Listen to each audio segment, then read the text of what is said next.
نبی صلی اللہ علیہ وسلم نے فرمایا حتی الشوکۃ یشاکھا، کانٹا بھی اگر چبھتا ہے، چبھا نہیں ہے بلکہ تمہارے چبھویا گیا ہے، وہ کانٹا بھی اگر چبھا ہے تو چبھا نہیں ہے بلکہ چبھویا گیا۔ اب اللہ نے چبھویا کیوں ہے؟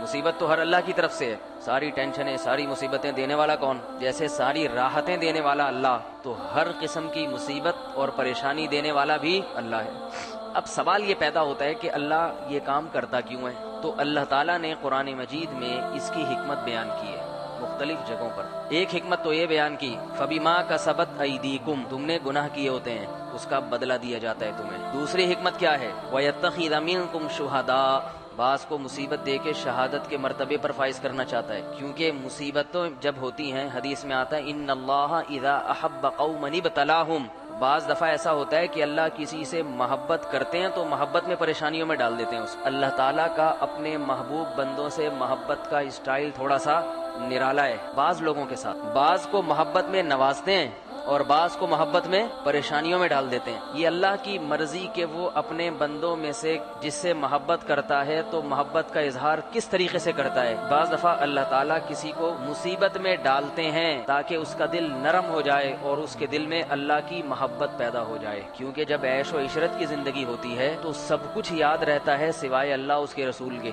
قرآن مجید میں اللہ نے بیان کیا کہ اللہ تعالیٰ تمہیں سمندروں کی موجوں میں گھیر لیتے ہیں، طوفانوں میں، فلما نجاہ من البر، پھر تم اللہ کو پکارتے ہو۔ بعض دفعہ اللہ تمہاری پکار کو سن کے اس مصیبت سے نجات دے دیتے ہیں تمہیں۔ مصیبت میں ڈالا تمہیں اللہ یاد آ گیا، اس سے پہلے یاد نہیں آ رہا تھا، لیکن جب چاروں طرف سے سمندر کی موجوں نے تمہیں گھیر لیا، پہلی دفعہ اللہ کو اخلاص کے ساتھ یاد کیا ہے۔ آج سے پہلے کبھی اللہ کو ایسے یاد کرنے کی توفیق نہیں ہوئی تھی، اور نہ صرف یہ کہ اللہ سے دعا مانگی، یاد کیا کہ اللہ نجات دے دے، بلکہ اللہ سے معاہدے اور ایگریمنٹ بھی کر لیے، اے اللہ معاف کر دے، اے اللہ نجات دے دے۔ ایک دفعہ تو نے زندگی دے دی، لئن انجیتنا من هذه لنکونن من الشاکرین، آئندہ زندگی ساری تیری مرضی پہ گزرے گی۔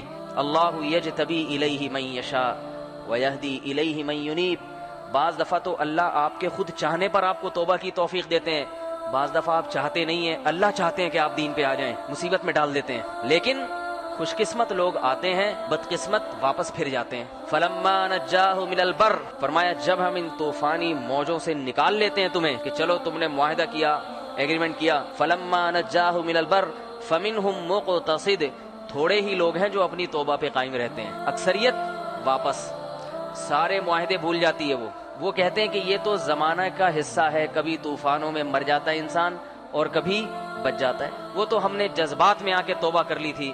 فَإِذَا مَسَّ الْإِنسَانَ ضُرٌّ دَعَا رَبَّهُ لِجَنبِهِ، فرمایا جب مصیبت پہنچتی ہے تو اپنے رب کو یہ پہلو کے بل میں بھی پکارتا ہے، چلتے پھرتے بھی پکارتا ہے، گڑ گڑاتا ہے اللہ کے سامنے جب عذاب میں آتا ہے۔ تو جب چھوٹ جاتا ہے پھر بعض ایسے ہیں جن کو توفیق ملتی ہے، قائم رہتے ہیں، تو بعض دفعہ اللہ تعالیٰ کسی کو مصیبت میں ڈالتے ہیں تاکہ یہ شخص توبہ کر لے۔